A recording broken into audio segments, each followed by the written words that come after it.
Hi ಸ್ನೇಹಿತರೆ, ಎಲ್ಲರಿಗೂ ನಮಸ್ಕಾರ.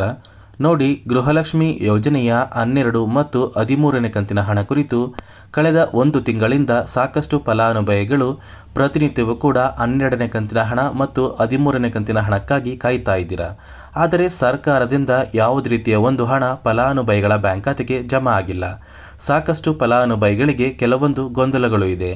ಸರ್ಕಾರದಿಂದ 12ನೇ ಕಂತಿನ ಹಣ ಜಮಾ ಆಗುತ್ತಾ, ಅಥವಾ ಸರ್ಕಾರದ ಬಳಿ ಹಣನೇ ಇಲ್ವಾ, ಅಥವಾ ಸರ್ಕಾರ ಗೃಹಲಕ್ಷ್ಮಿ ಯೋಜನೆನ ಕ್ಯಾನ್ಸಲ್ ಮಾಡ್ತಾ ಇದೆಯಾ ಅಂತ ತುಂಬ ಫಲಾನುಭವಿಗಳಿಗೆ ಕೆಲವೊಂದು ಪ್ರಶ್ನೆಗಳು ಕೂಡ ಇದೆ.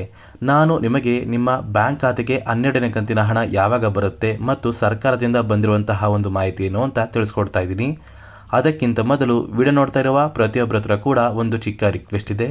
ನೀವೇನಾದ್ರೂ ಇನ್ನೂ ಕೂಡ ನನ್ನ ಚಾನಲ್ನ ಸಬ್ಸ್ಕ್ರೈಬ್ ಆಗಿಲ್ಲ ಅಂದರೆ ದಯವಿಟ್ಟು ಪ್ರತಿಯೊಬ್ಬರೂ ಚಾನಲ್ನ ಸಬ್ಸ್ಕ್ರೈಬ್ ಮಾಡ್ಕೊಳ್ಳಿ, ಹಾಗೆ ವಿಡಿಯೋಗೆ ಒಂದು ಲೈಕ್ನ ಕೊಡಿ. ಹೌದು ವೀಕ್ಷಕರೇ, ಸಾಕಷ್ಟು ಫಲಾನುಭವಿಗಳಿಗೆ ಈಗಾಗಲೇ ಗೃಹಲಕ್ಷ್ಮಿ ಯೋಜನೆಯ ಹಣಕ್ಕೆ ಕಾದು ಕಾದು ತುಂಬ ಜನ ಒಂದು ಬೇಸರನ ಕೂಡ ವ್ಯಕ್ತಪಡಿಸ್ತಾ ಇದ್ದೀರಾ. ನಮ್ಮ ಬ್ಯಾಂಕ್ ಖಾತೆಗೆ ಹಣ ಬರುತ್ತೆ ಅಂತ ನೀವು ಹೇಳ್ತಾ ಇದ್ದೀರಾ, ಆದರೆ ಯಾವುದೇ ರೀತಿಯ ಒಂದು ಹಣ ಇಲ್ಲಿಯವರೆಗೂ ಜಮಾ ಆಗಿಲ್ಲ. ನೀವು ಒಂದು ಸುಳ್ಳು ಮಾಹಿತಿನ ಕೊಡ್ತಾ ಇದ್ದೀರಾ ಅಂತ ಪ್ರತಿಯೊಂದು ಫಲಾನುಭವಿಗಳು ಒಂದು ಕೋಪದಲ್ಲಿ ಕೂಡ ಕಮೆಂಟ್ನ ಹಾಕ್ತಾ ಇದ್ದೀರಾ. ಹಾಗಾದರೆ ಫಲಾನುಭವಿಗಳಿಗೆ ಹಣ ಜಮಾ ಆಗುತ್ತಾ, ಅಥವಾ ಸರ್ಕಾರ ಗೃಹಲಕ್ಷ್ಮಿ ಯೋಜನೆನ ಕ್ಯಾನ್ಸಲ್ ಮಾಡ್ತಾ ಇದೆಯಾ ಅಂತ ನೀವು ಕೇಳ್ಬೋದು. ನೋಡಿ ವೀಕ್ಷಕರೇ, ಕಳೆದ ಒಂದು ವಾರದಿಂದ ಸರ್ಕಾರದಿಂದ ಈಗಾಗಲೇ ಸಾಕಷ್ಟು ಮಾಹಿತಿನ ಕೊಟ್ಟಿದ್ರು. ಅಂದರೆ ಗೌರಿ ಗಣೇಶ ಹಬ್ಬಕ್ಕೆ ಸರ್ಕಾರ ಗೃಹಲಕ್ಷ್ಮಿ ಯೋಜನೆಯ 12ನೇ ಕಂತಿನ ಹಣನ ನಾವು ಜಮಾ ಮಾಡ್ತೀವಿ ಅಂತ ತಿಳಿಸ್ಕೊಟ್ಟಿದ್ರು. ಆದರೆ ಗಣೇಶ ಹಬ್ಬ ಮುಗಿದ್ರೂ ಕೂಡ ಫಲಾನುಭವಿಗಳಿಗೆ ಯಾವುದೇ ರೀತಿಯ ಒಂದು ಹಣ ಜಮಾ ಆಗಿಲ್ಲ. ಇದೀಗ ಸೆಪ್ಟೆಂಬರ್ ತಿಂಗಳು ಕೂಡ ಮುಗಿತಾ ಇದೆ. ಅಂದರೆ ಮುಂದಿನ ಕೆಲವೇ ದಿನಗಳಲ್ಲಿ ಅಕ್ಟೋಬರ್ ತಿಂಗಳು ಕೂಡ ಶುರುವಾಗ್ತಾ ಇದೆ. ಸೊ ಅಕ್ಟೋಬರ್ ತಿಂಗಳಲ್ಲಿ ಸರ್ಕಾರ ಒಟ್ಟು ಫಲಾನುಭವಿಗಳಿಗೆ 3 ಕಂತಿನ ಹಣನ ಜಮಾ ಮಾಡಬೇಕಾಗುತ್ತೆ. ಅಂದರೆ ಸೆಪ್ಟೆಂಬರ್ ತಿಂಗಳ ಹಣ ಕೂಡ ಫಲಾನುಭವಿಗಳ ಬ್ಯಾಂಕ್ ಖಾತೆಗೆ ಬರಬೇಕಾಗುತ್ತೆ. ಹಾಗಾದರೆ ಸರ್ಕಾರ ಒಟ್ಟಿಗೆ 3 ಕಂತಿನ ಹಣನ ಜಮಾ ಮಾಡುತ್ತಾ ಅಂತ ನೀವು ಕೇಳ್ಬೋದು. ಖಂಡಿತವಾಗಿಯೂ ಸರ್ಕಾರ 3 ಕಂತಿನ ಹಣನ ಫಲಾನುಭವಿಗಳ ಬ್ಯಾಂಕ್ ಖಾತೆಗೆ ಜಮಾ ಮಾಡೋದಿಲ್ಲ. ಈಗಾಗಲೇ ಬರಬೇಕಾಗಿರುವಂತಹ 12ನೇ ಕಂತಿನ ಹಣನೇ ಸರ್ಕಾರ ಇನ್ನೂ ಕೂಡ ಫಲಾನುಭವಿಗಳಿಗೆ ಬಿಡುಗಡೆ ಮಾಡಿಲ್ಲ.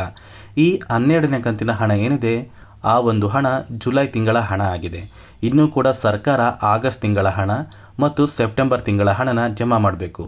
ಅಂದರೆ ಬರೋಬ್ಬರಿ ಸರ್ಕಾರ ಸುಮಾರು 7,500 ಕೋಟಿ ಹಣನ ಫಲಾನುಭವಿಗಳ ಬ್ಯಾಂಕ್ ಖಾತೆಗೆ ಬಿಡುಗಡೆ ಮಾಡಬೇಕು. ಇಷ್ಟೊಂದು ಹಣ ಸರ್ಕಾರದ ಬಳಿ ಇದೆಯಾ ಅಥವಾ ಇಲ್ವಾ ಅಂತ ನೀವು ಕೇಳಬಹುದು. ಸದ್ಯಕ್ಕೆ ಸರ್ಕಾರದ ಬಳಿ ಅಷ್ಟೊಂದು ಹಣ ಇಲ್ಲ ವೀಕ್ಷಕರೇ. ಹಾಗಾದರೆ ನಿಮ್ಮ ಬ್ಯಾಂಕ್ ಖಾತೆಗೆ ಹಣ ಬರೋದೇ ಇಲ್ವಾ, ಗೃಹಲಕ್ಷ್ಮಿ ಯೋಜನೆ ಸರ್ಕಾರ ಕ್ಯಾನ್ಸಲ್ ಮಾಡ್ತಾ ಇದೆಯಾ ಅಂತ ನೀವು ಕೇಳಬಹುದು. ಖಂಡಿತವಾಗಿಯೂ ಗೃಹಲಕ್ಷ್ಮಿ ಯೋಜನೆಯ ಒಂದು ಹಣ ಕ್ಯಾನ್ಸಲ್ ಆಗೋದಿಲ್ಲ. ನಿಮ್ಮ ಬ್ಯಾಂಕ್ ಖಾತೆಗೆ ಹಣ ಬಂದೇ ಬರುತ್ತೆ. ಆದರೆ ಫಲಾನುಭವಿಗಳಿಗೆ ಒಟ್ಟು 6,000 ಹಣ ಬರಬೇಕು. ನಿಮ್ಮ ಬ್ಯಾಂಕ್ ಖಾತೆಗೆ 6,000 ಹಣ ಖಂಡಿತವಾಗಿಯೂ ಬರೋದಿಲ್ಲ. ಕೇವಲ 12ನೇ ಕಂತಿನ ಹಣ ಉಳಿದ ಕೆಲವೇ ದಿನಗಳಲ್ಲಿ ಫಲಾನುಭವಿಗಳ ಬ್ಯಾಂಕ್ ಖಾತೆಗೆ ಸರ್ಕಾರ ಜಮಾ ಮಾಡ್ತಾರೆ. ಸಚಿವೆ ಲಕ್ಷ್ಮೀ ಹೆಬ್ಬಾಳ್ಕರ್ ಅವರೇ ಈ ಹಿಂದೆ ಸಾಕಷ್ಟು ಕಡೆ ಕೆಲವೊಂದು ಮಾಹಿತಿನ ಕೂಡ ಕೊಟ್ಟಿದ್ದಾರೆ. ಫಲಾನುಭವಿಗಳಿಗೆ ಈಗಾಗಲೇ 12ನೇ ಕಂತಿನ ಹಣ ಮತ್ತು 13ನೇ ಕಂತಿನ ಹಣನ ನಾವು ಒಟ್ಟಿಗೆ ಜಮಾ ಮಾಡ್ತಾ ಇದ್ದೀವಿ ಅಂತ. ಆದರೆ ಇಲ್ಲಿಯವರೆಗೂ ಯಾವ ಫಲಾನುಭವಿಗಳಿಗೂ ಕೂಡ 12ನೇ ಕಂತಿನ ಹಣ ಮತ್ತು 13ನೇ ಕಂತಿನ ಹಣ ಜಮಾ ಆಗಿಲ್ಲ. ಅದೇ ರೀತಿ ಒಂದು ವೇಳೆ ನಿಮ್ಮ ಬ್ಯಾಂಕ್ ಖಾತೆಗೆ ಈ 2 ಕಂತಿನ ಹಣ ಬಂದಿಲ್ಲ ಅಂದರೂ ಕೂಡ ಒಟ್ಟು 3 ಕಂತಿನ ಹಣನ ಅಂದರೆ 6,000 ಹಣನ ನಾವು ಜಮಾ ಮಾಡ್ತೀವಿ ಅಂತ ಕೂಡ ಲಕ್ಷ್ಮೀ ಹೆಬ್ಬಾಳ್ಕರ್ ಅವರೇ ಒಂದು ಮಾಹಿತಿನ ಕೊಟ್ಟಿದ್ರು. ಆದರೆ ಸರ್ಕಾರದಿಂದ ಇನ್ನೂ ಕೂಡ ಪೆಂಡಿಂಗ್ ಇರುವಂತಹ 12ನೇ ಕಂತಿನ ಹಣನೇ ಫಲಾನುಭವಿಗಳ ಬ್ಯಾಂಕ್ ಖಾತೆಗೆ ಬಂದಿಲ್ಲ. ನೋಡಿ ವೀಕ್ಷಕರೇ, ಕೆಲವೇ ದಿನಗಳ ಸಮಯ ಇದೆ. ಅಂದರೆ ಸೆಪ್ಟೆಂಬರ್ ತಿಂಗಳು ಮುಗಿದಾದ ಮೇಲೆ ಅಕ್ಟೋಬರ್ ತಿಂಗಳ ಮೊದಲ ವಾರದಲ್ಲಿ ಸರ್ಕಾರದಿಂದ ಸದ್ಯಕ್ಕೆ 12ನೇ ಕಂತಿನ ಹಣ ಅಂದರೆ 2,000 ಹಣನ ಬಿಡುಗಡೆ ಮಾಡುವಂತಹ ಸಾಧ್ಯತೆ ತುಂಬಾ ಇದೆ.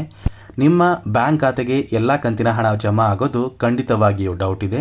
ಕೇವಲ ಒಂದೇ ಕಂತಿನ ಹಣ ಜಮಾ ಆಗೋದು ಸರ್ಕಾರದಿಂದ ಒಂದು ಮಾಹಿತಿನ ಕೊಟ್ಟಿದ್ದಾರೆ. ಅಂದರೆ 12ನೇ ಕಂತಿನ ಹಣ ನಿಮ್ಮ ಬ್ಯಾಂಕ್ ಖಾತೆಗೆ ಬರುತ್ತೆ. ಯಾಕಂದರೆ ಸಾಕಷ್ಟು ಫಲಾನುಭವಿಗಳು ಈಗಾಗಲೇ 11 ಕಂತಿನ ಹಣ ಪಡ್ಕೊಂಡು ಪ್ರತಿನಿತ್ಯವೂ ಕೂಡ 12ನೇ ಕಂತಿನ ಹಣಕ್ಕಾಗಿ ಬ್ಯಾಂಕಿಗೆ ಹೋಗಿ ಕೂಡ ತುಂಬ ಜನ ಚೆಕ್ ಮಾಡಿಸ್ತಾ ಇದ್ದೀರಾ. ನೋಡಿ, ಯಾವುದೇ ರೀತಿಯ ಒಂದು ಬ್ಯಾಂಕಲ್ಲಿ ಹೋಗಿ ನಿಮ್ಮ ಬ್ಯಾಂಕ್ ಖಾತೆಗೆ ಹಣ ಜಮಾ ಆಗಿದೆ ಅಂತ ನೀವು ಚೆಕ್ ಮಾಡಿಸೋದಕ್ಕೆ ಹೋಗಬೇಡಿ. ಯಾಕಂದರೆ ಸರ್ಕಾರ ಹಣನ ಒಂದು ಸಲ ಜಮಾ ಮಾಡಿದ್ರೆ ನಿಮ್ಮ ಬ್ಯಾಂಕ್ ಖಾತೆಗೆ ಹಣ ಬರಬೇಕು ಅಂದರೆ 15 ದಿನಗಳ ಕಾಲಾವಕಾಶ ಬೇಕಾಗುತ್ತೆ. ಸರ್ಕಾರದ ಬಳಿ ಈಗಾಗಲೇ ಗೃಹಲಕ್ಷ್ಮಿ ಯೋಜನೆಯ 12ನೇ ಕಂತಿನ ಹಣ ಮತ್ತು 13ನೇ ಕಂತಿನ ಹಣನ ನಾವು ಜಮಾ ಮಾಡ್ತೀವಿ ಅಂತ ಸಚಿವೆ ಲಕ್ಷ್ಮೀ ಹೆಬ್ಬಾಳ್ಕರ್ ಅವರು ತಿಳಿಸ್ಕೊಟ್ಟಿದ್ರು. ಅದೇ ರೀತಿ ಹಣಕಾಸು ಇಲಾಖೆಗೆ ಸರ್ಕಾರದಿಂದನೇ ಒಂದು ಪತ್ರನ ಕೂಡ ಸಲ್ಲಿಸಿದರು. ಅಂದರೆ ಫಲಾನುಭವಿಗಳಿಗೆ ಒಟ್ಟು 2 ಕಂತಿನ ಹಣ ಪೆಂಡಿಂಗ್ ಇದೆ. ಆದಷ್ಟು ಬೇಗ ಗೃಹಲಕ್ಷ್ಮಿ ಯೋಜನೆಯ ಈ 12ನೇ ಕಂತಿನ ಹಣ ಮತ್ತು 13ನೇ ಕಂತಿನ ಹಣನ ಜಮಾ ಮಾಡಿ ಅಂತ ಸರ್ಕಾರ ಒಂದು ಪತ್ರನ ಕೂಡ ಸಲ್ಲಿಸಿದ್ರು. ಆದರೆ ಇನ್ನೂ ಕೂಡ ಯಾವುದೇ ರೀತಿಯ ಒಂದು ಹಣ ಬಂದಿಲ್ಲ. ಆದಷ್ಟು ಬೇಗ ಸರ್ಕಾರ 12ನೇ ಕಂತಿನ ಹಣ ಜಮಾ ಮಾಡುತ್ತೆ ಅಂತ ಹೇಳ್ತಾ ಇದಿಷ್ಟು ಸರ್ಕಾರದಿಂದ ಬಂದಿರುವಂತಹ ಒಂದು ಮಾಹಿತಿಯಾಗಿದೆ. ದಯವಿಟ್ಟು ಪ್ರತಿಯೊಬ್ಬರೂ ನನ್ನ ಚಾನಲ್ನ ಸಬ್ಸ್ಕ್ರೈಬ್ ಮಾಡ್ಕೊಳ್ಳಿ, ಹಾಗೆ ವಿಡಿಯೋಗೆ ಒಂದು ಲೈಕ್ನ